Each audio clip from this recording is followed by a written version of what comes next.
আজ আছে আমার একটি অন্নপ্রাশন বাড়ির ফটোগ্রাফির কাজ।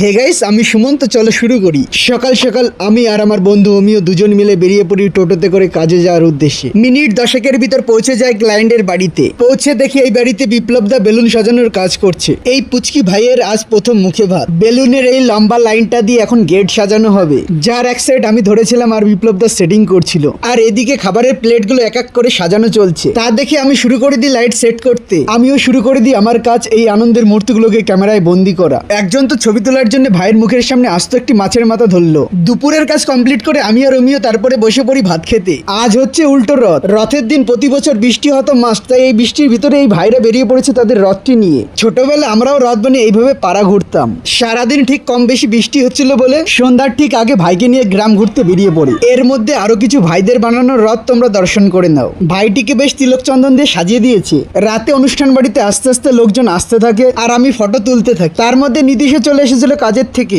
এখন নীতিশের হাতে ক্যামেরাটা দিয়ে দিই কিছুক্ষণ ছবি তোলার জন্য। কাজ শেষ করে তারপরে রাতের খাবার খেতে বসে পড়ি। প্রথমে পাতে পড়েছে লেবু স্যালাড, ফ্রাইড রাইস, তার সঙ্গে রয়েছে চানা পনির, সাদা ভাত, মাছের মুরগির ডাল, তার সঙ্গে লেবুর একটু রস, মানে জমে পুরো ক্ষীর। এর মধ্যেই চলে আসে বাঙালির প্রিয় মাছ।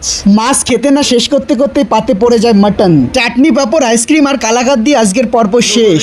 না শেষে রসগোল্লাও রয়েছে। তার রসগোল্লা খেয়ে বাড়ি যাই।